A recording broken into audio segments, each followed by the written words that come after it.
తలకు ఒక టోపీ, టోపీపై నక్షత్రం, ఒత్తైన జుట్టు, భయమెరగని కళ్ళు, నోట్లో సిగార్. ఎవరో ఈ పాటికే మీకు అర్థమై ఉంటుంది. యువతకి అతను ఒక ఐకాన్. అతని ప్రతిమ ఉన్న బట్టలైన పచ్చ బొట్టైన యువతకు పిచ్చి. అతనే చెగువేరా. ప్రపంచ యువతకు బానిసత్వంపై పోరాటాన్ని నేర్పిన దార్శనికుడు, స్వాతంత్ర పోరాట సాధన నేర్పిన సైనికుడు చెగువేరా. అయితే ఈ చెగువేరా జీవిత చరిత్రను, అతను సాధించిన విజయాలను, ప్రజల బానిస సంఖ్యలు పెంచడానికి ఆయన చేసిన పోరాటాలను ఈ వీడియోలో చెప్తాను. వీడియోని ఎక్కడా స్కిప్ చేయకుండా చూడండి. నచ్చితే లైక్ చేసి సబ్స్క్రైబ్ చేయండి. వీడియోని మీ ఫ్రెండ్స్ అండ్ ఫ్యామిలీకి షేర్ చేయండి. అది 1928 జూన్ 14 అర్జెంటీనాలోని రోసారియోలో చెగువేరా జన్మించాడు. అతని పూర్తి పేరు Ernesto Guevara de la Serna. Che Guevara తండ్రి ఎర్నెస్టో గువేరా లించ్, తల్లి Celia de la Serna y Llosa. మధ్యతరగతి కుటుంబం మరియు వామపక్ష భావజాలం కలిగిన కుటుంబం. అందువలన చెగువేరా చిన్నప్పటి నుంచి వామపక్ష భావజాలంతో పెరిగాడు. కానీ ఆరోగ్యరీత్యా చిన్నప్పటి నుంచి ఆస్తమాతో బాధపడేవాడు. అయినప్పటికీ అతని సాహసోపేత నిర్ణయాలకి, పోరాటాలకి ఆస్తమా అడ్డు రాలేదు. చదువు, పుస్తకాల పట్ల మక్కువ కలిగి ఉండేవాడు చెగువేరా. మార్క్స్, యాంగిల్స్ మరియు ఫ్రాయిడ్ రచనలు చెగువేరాను ఎంతో ప్రభావితం చేశాయని చెప్పవచ్చు. 1948లో బ్యూనస్ ఐరిస్ విశ్వవిద్యాలయంలో చెగువేరా వైద్య విద్యను ప్రారంభించాడు. 1951-52లో తన మిత్రుడు ఆల్బర్టో గ్రనాడోతో కలిసి మోటార్ సైకిల్ మీద దక్షిణ అమెరికా యాత్ర చేపట్టాడు. ఈ ప్రయాణంలో చెగువేరా అనేక విషయాలు తెలుసుకున్నాడు.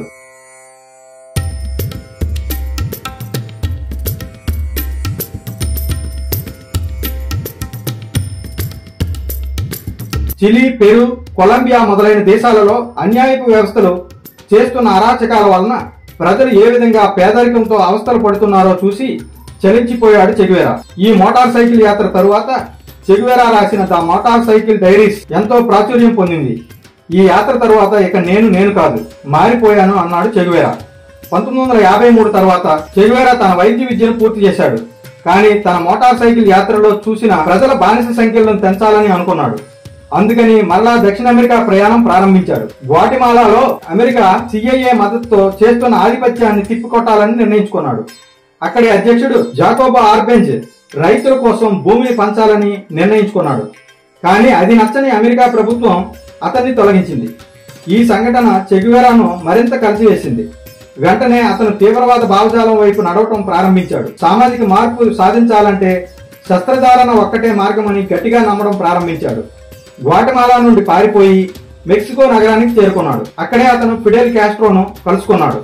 క్యూబాలో బటిస్టా ప్రభుత్వం CIAతో కలిసి ప్రజలను బానిసలుగా చేసి హింసకు గురి చేస్తున్నారు. బటిస్టా ప్రభుత్వానికి వ్యతిరేకంగా అప్పటికే ఫిడెల్ కాస్ట్రో పోరాటం సాగిస్తున్నాడు. చెగువేరాను కలిసి పరిస్థితి వివరించి ఇద్దరూ కలిసి సాయుధ పోరాటం చేయడానికి బయలుదేరారు. చెగువేరా అప్పటికే తన భార్య హెల్డాతో విడాకులు తీసుకుని మరొక పెళ్లి చేసుకున్నాడు. అదే సంవత్సరం హెలిడా మార్చ్ను వివాహం చేసుకున్నాడు. ఫిడెల్ కాస్ట్రో, రౌల్ కాస్ట్రోలతో కలిసి గ్రాన్మా అనే బోటులో 1956లో క్యూబా వైపు ప్రయాణించాడు.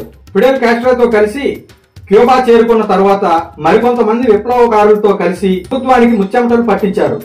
చెగువేరా వస్తున్నాడంటే పెత్తందారులు వణికిపోయేవారు. ప్రజలను బానిసలుగా చేసి హింసించే ప్రతి ఒక్కరిని కాల్చి చంపేవాడు చెగువేరా. బటిస్టా సైన్యానికి అమెరికా ఆయుధాలు, యుద్ధ సామాగ్రి అందించేది. చివరికి చెగువేరా సియారా కొండల్లో గెరిల్లా యుద్ధాన్ని ప్రారంభించారు. క్రమంగా బటిస్టా ప్రభుత్వానికి సైనిక బలం తగ్గడం మొదలైంది. చెగువేరా ప్రధాన సైనిక నాయకుడిగా ఎదిగాడు. ఫిడెల్ కాస్ట్రోతో కలిసి సైనిక బలాన్ని పెంచుకొని శాంటా క్లారా యుద్ధంలో విజయం సాధించాడు. చివరకు 1959లో బటిస్టా ప్రభుత్వాన్ని కూలదోసి క్యూబా ప్రజలకు విముక్తిని కలిగించాడు. లాటిన్ అమెరికా సామ్రాజ్యవాదులను తరిమి కొట్టాడు.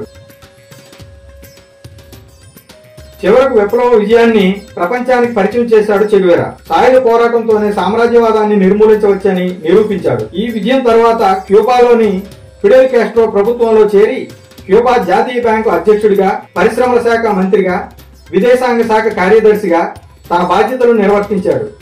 Gorilla warfare, socialism and man in Cuba వంటి పుస్తకాలు రచించాడు. తరువాత కొంతకాలానికి క్యూబాలో పెరిగిన బ్యూరోక్రసీ మరియు సోవియట్ మార్క్సిజం పై అసంతృప్తి చెందుతూ తన విప్లవ భావాలను ప్రపంచ దేశాలకు పరిచయం చేయాలని అనుకున్నాడు. 1965లో చెగువేరా ఆఫ్రికాలోని కాంగో దేశానికి చేరుకున్నాడు. అక్కడ కూడా తన విప్లవ పోరాటాలను ప్రజలకు పరిచయం చేశాడు. కానీ అక్కడ ప్రజల్లో సరైన స్పందన లేని కారణంగా అతని ప్రయత్నం విఫలమైందని చెప్పవచ్చు. తరువాత 1966లో చెగువేరా ఒక నకిలీ పేరుతో బొలీవియా దేశానికి చేరుకున్నాడు. అక్కడ అమెరికా సిఐఏ మద్దతుతో ప్రభుత్వ నిరంకుశ పాలనపై విరుచుకుపడ్డాడు. గెరిల్లా యుద్ధాన్ని ప్రారంభించి ప్రభుత్వానికి కంటి మీద కునుకు లేకుండా చేశాడు. చివరకు సిఐఏ రంగంలోకి దిగి బొలీవియన్ ప్రభుత్వానికి అనేక ఆయుధాలను, యుద్ధ సామగ్రిని అందించి బొలీవియా సైన్యాన్ని ముందుకు నడిపించింది. బేకర్ యుద్ధంలో చెగువేరా సైన్యంలో చాలా మంది మరణించారు. కానీ చెగువేరా యుద్ధ భూమి నుండి వెనుదిరగలేదు. అక్టోబర్ 8, 1967న చెగువేరా బొలీవియా ప్రభుత్వానికి పట్టుబడ్డాడు.